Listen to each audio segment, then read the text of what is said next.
दया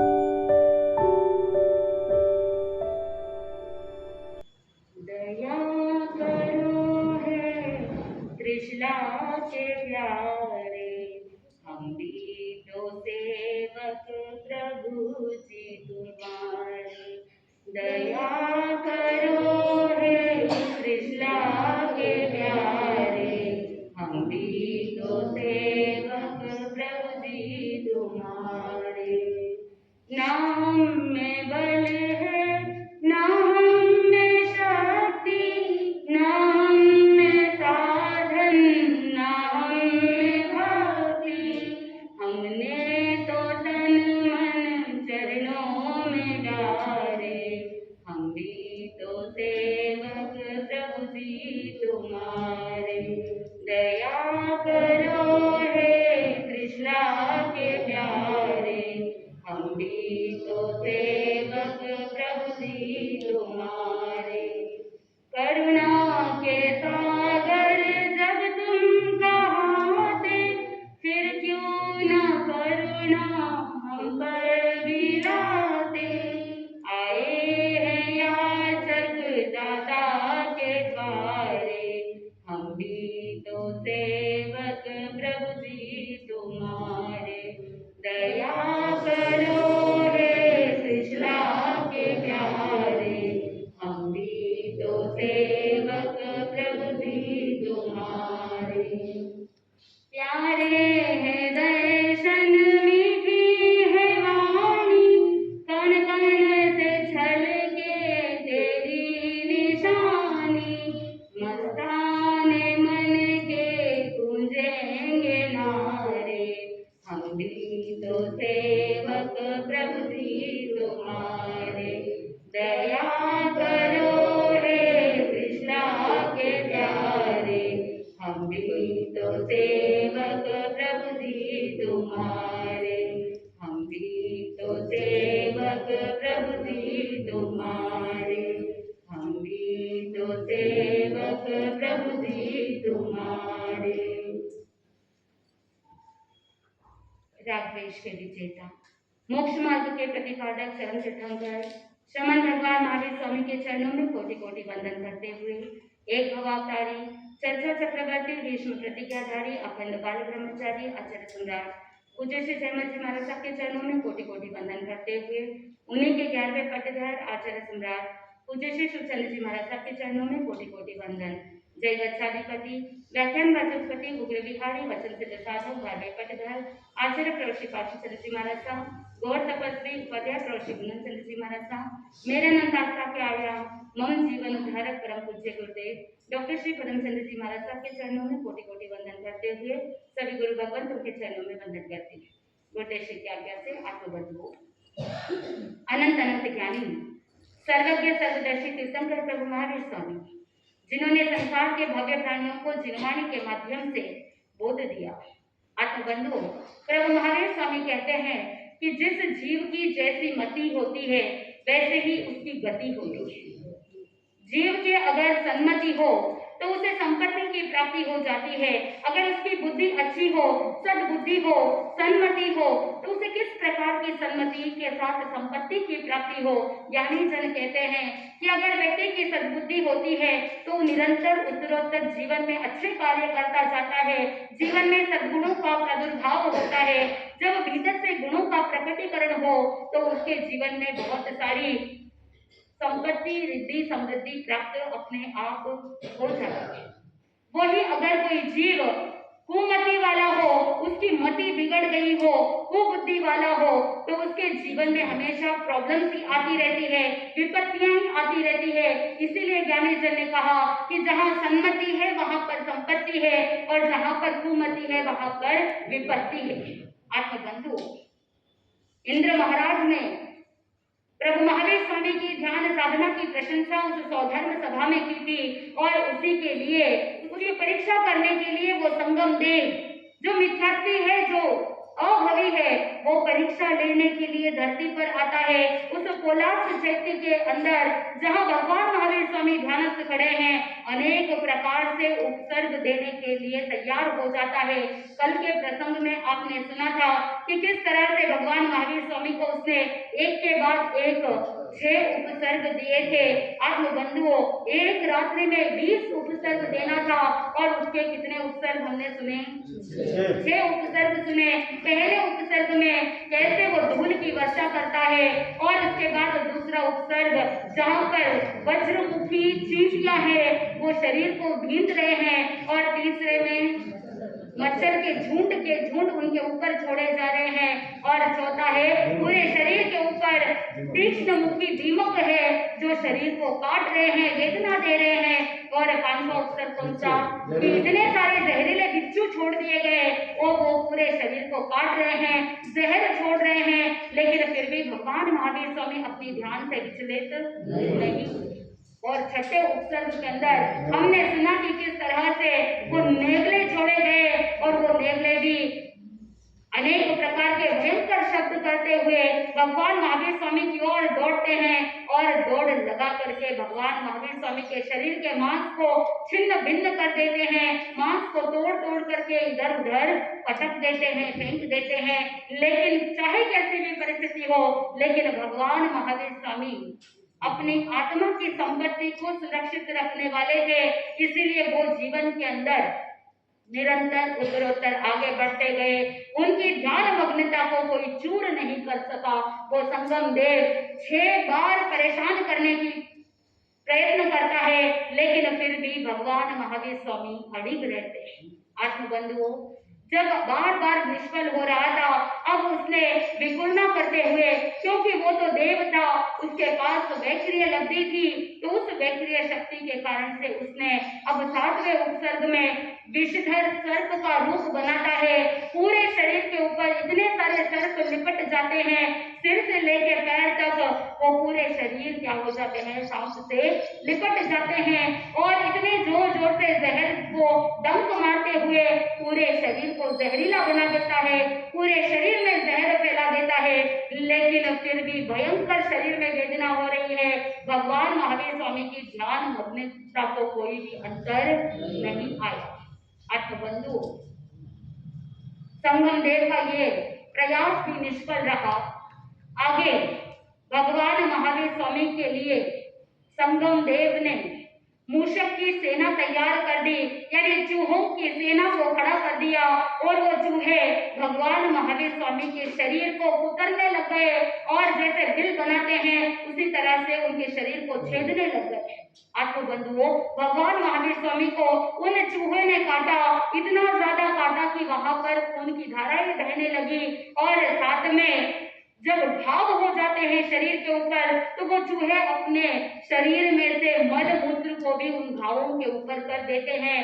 जैसे घाव के ऊपर अगर कोई नमक छिड़क देवे तो किस तरह से जलन होती है, ठीक वैसे ही वो मल मूत्र उन घावों पर पड़ने के कारण से भगवान महावीर स्वामी के शरीर पर घाव पर नमक के जैसा कार्य कर रही थी। लेकिन फिर भी भगवान महावीर स्वामी अपने ध्यान के अंदर अड़िग रहे।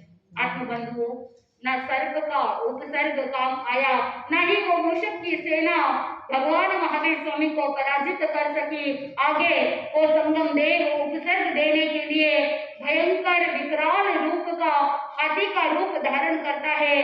गजेंद्र वहां पर पैरों को जमीन के ऊपर भूमि पर पछाड़ते हुए मानो कि वो भूमि ऐसे ही धंस जाएगी, और उसकी सूंड इतनी लंबी कि जब सूंड ऊपर की आकाश की तरफ करती है तो वहां पर मानो कि नक्षत्रों को आकाश में से ग्रहण कर रहा हो। ऐसे चेष्टा करते हुए वो हाथी भगवान महावीर स्वामी के निकट आता है, और भगवान महावीर स्वामी को सूंड में उठा करके जोर से आकाश में उछाल देता है। लेकिन फिर भी भगवान महावीर स्वामी ध्यान से च्युत नहीं होते। जैसे ही आकाश में उछाला तो भगवान महावीर स्वामी वापस जमीन पर गिर जाते हैं। जैसे ही भगवान महावीर स्वामी नीचे गिरे तो वो पैरों से क्या कर देता है? रोंद देता है, कुचल देता है, और अपने दांतों से छाती के ऊपर तीखे दांतों से इतना भयंकर घाव कर देता है।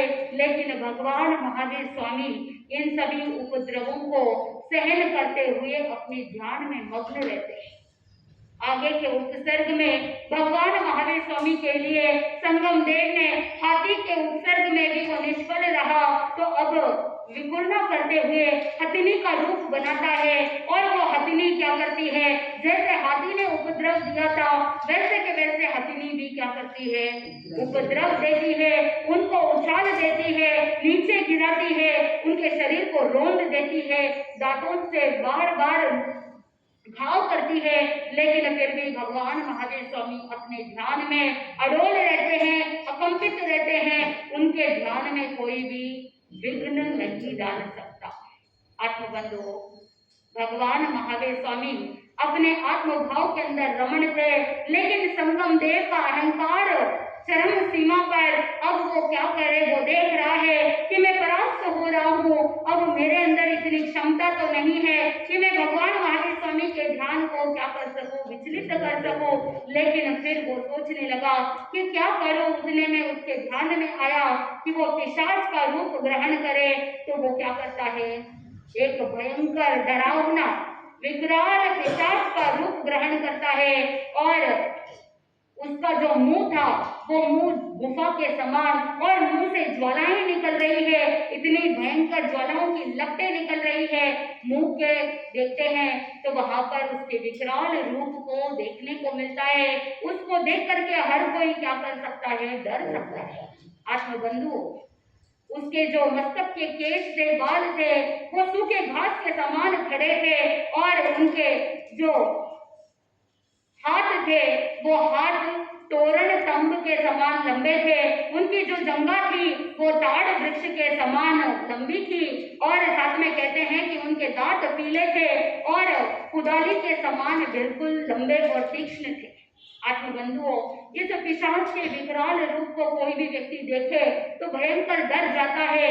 लेकिन वो पिशाच रूप भगवान महावीर स्वामी के निकट आता है, और उसके जो त्रिशूल रूपी नाखूनों से और वज्र सरीखे जो दांत थे, इतने भयंकर, उन दांतों से और नाखूनों से भगवान महावीर स्वामी को काट रहा था। भयंकर वेदना हो रही थी, लेकिन फिर भी भगवान महावीर स्वामी अपने ध्यान अवस्था के अंदर तल्लीन थे। आत्मबंधुओं, अब आगे के उपसर्ग में बताया जाता है कि वो संगम देव अपने विकुलना की शक्ति से एक भयानक बाघ का रूप लेता है, यानी टाइगर का रूप बनाता है। और वो टाइगर क्या करेगा, भगवान महावीर स्वामी के ऊपर झपट्टा मारेगा, और इतना जोर से झपट्टा मारता है कि पूरे शरीर के ऊपर भयंकर वेदना होती है, काटता है। लेकिन फिर भी भगवान महावीर स्वामी डरने वालों में से नहीं है। भले ही उस शेर के, उस बाघ की गर्जना से पूरा जंगल भयभ्रांत हो जाता है, सभी लोग भयभीत हो जाते हैं, लेकिन फिर भी भगवान महावीर स्वामी निर्भय थे, अभय थे। वो किसी व्यक्ति से या किसी भयंकर आवाज से डरने वालों में से नहीं थे। आत्मबंधु, ये संगमदेव जो परिणाम देखना चाहता था वो परिणाम तो मिला नहीं, वही परिणाम निकला जो अब तक निकलता रहा। यानी हर बार हर उपसर्ग में वो संगम परास्त होता गया। आगे के उपसर्ग में बताया जाता है कि अब वो समझ नहीं रहा है, कितने सारे विकराल पशुओं का रूप धारण कर लिया, पिशाच बन गया, डराने की कोशिश की, धमकाने की कोशिश की, बहुत चोट पहुंचाई, लेकिन फिर भी भगवान महावीर स्वामी अड़िग रहे। तो अब सोचा कि मोह के कारण से उन्हें बांधने की कोशिश करता हूं। तो वो क्या करता है, राजा सिद्धार्थ और माता कृष्णा का रूप बना करके मानव की करुण क्रंदन कर रहे हैं, रो रहे हैं, बिलख रहे हैं, और कहने लग जाते हैं कि हे वर्तमान, तुम हमें इस वृद्धावस्था में ऐसे असहाय बेसहारा छोड़ करके क्यों जा रहे हो। सोचा कि इस तरह से माता पिता के विलापात को सुन करके वो वर्धमान भगवान महावीर स्वामी विचलित हो जाएंगे, लेकिन चाहे कितना भी मोह में फंसाने की कोशिश कर दो, भगवान महावीर स्वामी मोह में फंसने वाले नहीं है।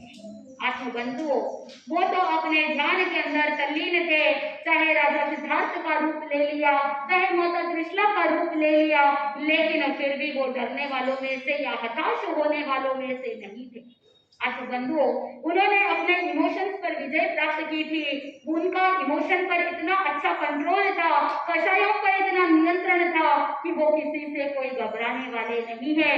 न क्रोध, मान, माया, लोभ उनके ऊपर हावी हो सकता है और ना ही राग द्वेष उनके ऊपर हावी हो सकता है। बंधुओं, अब आगे संगम देव एक शिविर की रचना करता है और उस शिविर के अंदर बहुत सारे पथिक होते हैं और इन शिविर के अंदर एक रसोइया होता है।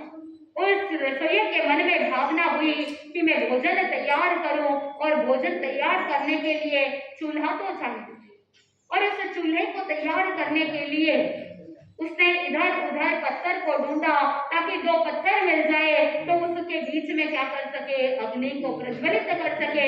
अग्नि जलाएंगे तो खाना पका सकते।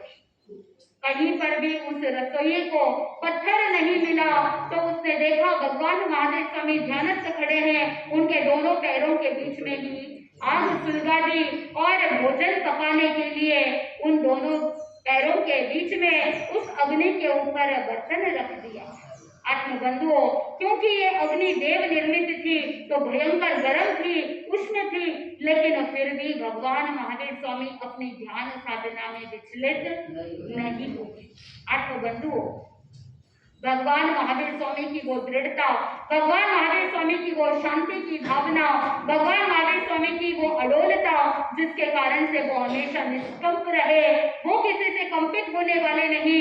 इतनी भयंकर वेदना हो रही है, पूरे शरीर में गर्मी बढ़ रही है, लेकिन फिर भी वो विचलित बिल्कुल भी नहीं हुए, बल्कि जैसे सोना अग्नि में तप करके और ज्यादा शाइन करता है और ज्यादा प्रदीप्त होता है, ठीक उसी प्रकार भगवान महावीर स्वामी भी इन सभी उपसर्गों से उनका जो भीतर की कांति थी वो और ज्यादा प्रज्वलित होती गई और साथ में कर्म रूपी जो लकड़ियां थी वो सारी काष्ठ भी क्या होते गए, भस्म होते गए। बंधुओं, उन्होंने मन के अंदर यही चिंतन किया कि ये सारे कष्ट, ये सारे परिश्रम, ये सारे उपसर्ग मेरी आत्मा के साथ लगे हुए कर्मों को नाश करने में सहायक है। इसीलिए वो घबराए नहीं, वो डरे नहीं, वो भागे नहीं, वो पलायन नहीं हुए, बल्कि वो वहां पर अड़िग रहे और एक फाइटर के समान वहां पर उसका सामना करते रहे।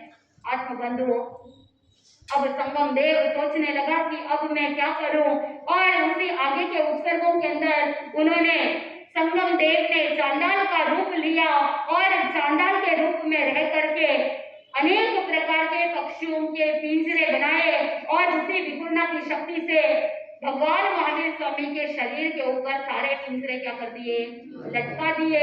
अब वो पक्षी जो पिंजरे के अंदर थे, जैसे पेड़ के ऊपर रहते हैं तो लकड़ी के ऊपर क्या करते हैं पक्षी, चोंच मारते हैं, ठीक वैसे ही भगवान महावीर स्वामी के ऊपर वो चोंच मार रहे हैं, काट रहे हैं, नाखूनों से चुभा रहे हैं, भयंकर वेदना हो रही है, लेकिन फिर भी भगवान महावीर स्वामी रंच मात्र भी विचलित नहीं हुए। बंधुओं, चाहे किसी भी प्रकार से संगम देव परेशान करने की कोशिश कर रहा है, लेकिन भगवान महावीर स्वामी अपने ध्यान साधना में इतने तल्लीन थे, आत्म भाव में थे कि शरीर के साथ क्या हो रहा है उससे उनको कोई लेना देना नहीं था। अब संगम देव क्या करता है, भयंकर आंधी तूफान लाता है, इतनी भयंकर आंधी लाता है कि मानो कि वहां पर जितने भी पेड़ थे वो पेड़ जड़ से मूल से ही उखड़ रहे हैं, और जो आंधी आती है तो मकान के जो छत होते हैं वो सारे छत भी क्या हो जाते हैं, उड़ जाते हैं। ठीक उसी प्रकार इतनी भयानक आंधी लाता है कि वहां पर जितने भी वृक्ष थे वो जड़ों से ही उखड़ रहे हैं, मकान के छत भी उड़ रहे हैं, लेकिन फिर भी वो वायु, वो आंधी भगवान महावीर स्वामी को आकाश में उछाल रहा है। भगवान महावीर स्वामी वहां पर कितनी बार आकाश में उड़ गए और बार बार नीचे गिरे, लेकिन फिर भी ध्यान से विचलित नहीं हुए। आत्म बंधुओं, आगे के उपसर्ग में संगम देव ने एक बवंडर चलाया और इतना भयंकर बवंडर था कि वहां पर भगवान महावीर स्वामी चक्र के समान घूमने लगे, लेकिन फिर भी उनका माइंड भी चकराया नहीं, उनको चक्कर भी नहीं आए। आप सोचो कि जिस समय आप खेल खेलते हो, मैरीगो राउंड जब करते हो, उस समय आपको बहुत बार क्या होता है, आपको लगता है कि जब वो मैरीगो राउंड में ऊपर नीचे जा रहे हैं, झूला झूल रहे हैं, तो चक्कर आने जैसा लगता है। और जिस समय आप खेल खेल के अंदर जब रोलर कोस्टर के अंदर भी बैठते हो, तो वो रोलर कोस्टर क्या करता है, आपको इस तरह से रोल करता है।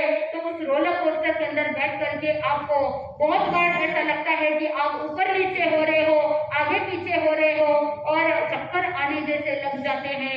लेकिन भगवान महावीर स्वामी को वो संगम देव बवंडर के अंदर फंसाने की कोशिश करता है। भगवान महावीर स्वामी चक्र के जैसे घूमने लग जाते हैं, लेकिन फिर भी भगवान अपने ध्यान से विचलित नहीं हुए। आत्म बंधुओं, आखिर में वो संगम देव बहुत ज्यादा गुस्सा करता है, बहुत ज्यादा क्रोधित हो जाता है। इतना प्रयास किया विचलित करने का, लेकिन फिर भी वो विचलित नहीं हुए। तो अंतिम में उन्होंने क्या किया कि एक काल चक्र का निर्माण किया। वो काल चक्र लोहे से बना हुआ था, बहुत भारी था और उस काल चक्र में से ज्वालाएं निकल रही थी।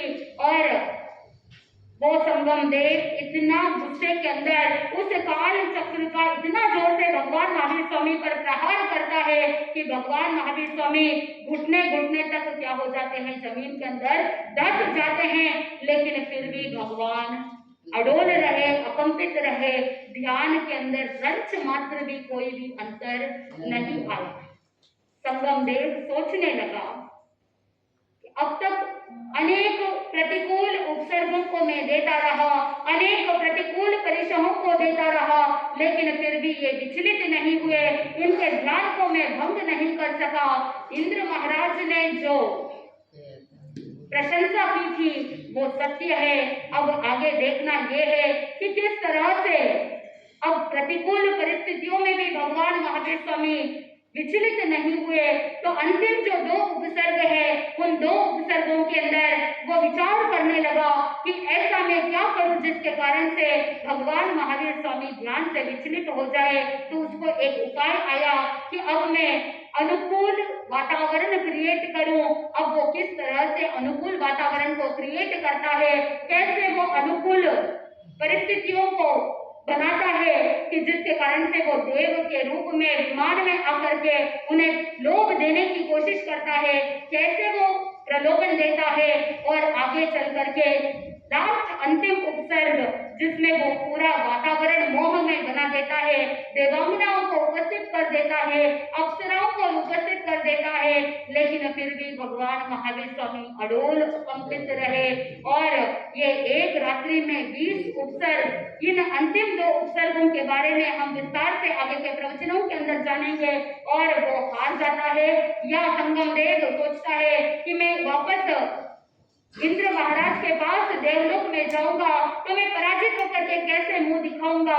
तो उसके लिए वो क्या निश्चय करता है, कैसे वो निर्णय लेता है कि भगवान महावीर स्वामी को मात्र एक रात्रि में परीक्षा में उत्तीर्ण ऐसा नहीं बोल सकते हैं। वो कितने लंबे समय तक भगवान महावीर स्वामी का पीछा करेगा संगम देव, और आगे किस किस तरह से भगवान को परेशान करेगा। जैसे जैसे कथा प्रसंग को सुनेंगे, प्रभु महावीर स्वामी की इस अडोल अकंपित ध्यान साधना के बारे में हमें पता चलेगा, कैसे वो हर एक परिस्थिति का सामना करते हुए आगे बढ़ते गए। हम सभी के लिए एक प्रेरणा है, हम सभी के लिए एक सीख है कि चाहे कैसे भी परिस्थिति आ जाए, हमें कैसे रहना है, हमें संभाव पूर्वक उसे सहन करते हुए जीवन में आगे बढ़ना है, डट करके सामना करना है, न कि उससे भाग जाना है, न कि उससे पलायन हो जाना है। हमें क्या करना होगा, हमें अपनी बुद्धि को सद्बुद्धि बनाना होगा, जिससे हमारे जीवन में रिद्धि सिद्धि समृद्धियों प्राप्त हो, और अपनी जो कुबुद्धि है, कुमति है, उसे दूर कर देना है। जब कुबुद्धि दूर हो जाएगी तो सारी सारी विपत्तियां, सारी परेशानियां सहज में दूर होती जाएगी और जैसे जैसे विपत्तियां दूर होती जाएगी भीतर से आनंद का प्रकटीकरण होता जाएगा, आत्मा को परम आनंद की प्राप्ति होगी। इसी मंगल भावना के साथ आनंद ही आनंद बोले श्री जैन धर्म की जय।